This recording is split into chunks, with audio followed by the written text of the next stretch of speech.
အမီးရောအမီးနဲ့ရောထိုင်းရင်နဲ့ရောစားတော့ထရေတဲ့တောက်မယ်အမီးနဲ့စားမယ်ကြည့်တေချာတောက်နေတော့ထိုင်းရင်ကိုထရေက ကင်း selection နော် အဲ့ဘာပြော ကင်းလေ ထရေ ပူပါ ထရေ ဘာမှ ထရေခါတောက်တဲ့ကြောင် ဟု ပေါ့ တ်ပါ နော် တယ်ဆို အဲ့ပြောင်းပေါ့ ဟဲ့ဒီထရေခါတောက်တဲ့ကြောင်ကဘယ်နားမှာနေရ ညညလာလေ ပုပ္ပတီတီမျိုး မ နဲ့ င်းညလာနေကြီးဖြစ်သွားရောလား ပုပ္ပတီတီမျိုးနဲ့တရက်သမီးနဲ့ချောင်းကလည်းရွာတင်းနဲ့ချောင်းဆောက်ကြား selection နဲ့ အဲ့မှာနေရနော်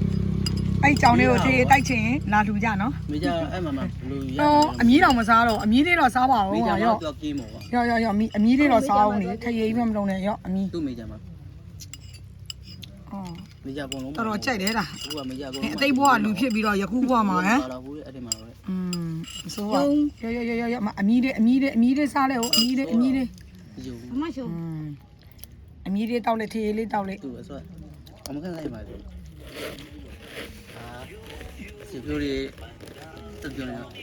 ကိုဒီရှာဆိုင်မငါးချင်လို့ ကျန်လား အဲ့ဒါနဲ့ရှင်တည်လေ သမီးနဲ့မလိုက်နဲ့ဆရာပြောပဲခေါ် သမီးကြောင်လေးနဲ့နင်းနဲ့ဖက်ပြီးတော့ထရေခွက်နေတာငါ့ကိုတပုံလေးရိုက်ချင်တော့လို့ပါ သွားလိုက်မယ် ဖက်လေကြောင်လို့ဖက်လေထရေခွက်လေးမြောက်လို့ထရေဦးနေနဲ့တောက်လို့လည်းမကြည့်ကောင်းသွားပြီပေါ့အရသာကောင်းသွားလို့လောရော့ချီလိုက်ပါဦးကြောင်လေးနဲ့ချီပြီးတော့သူနဲ့ကိုနဲ့ခွက်လေးနဲ့ ဆရာမသမီးကြောင့် လောက်ပါ ပြသားတော့မထီမတော့မ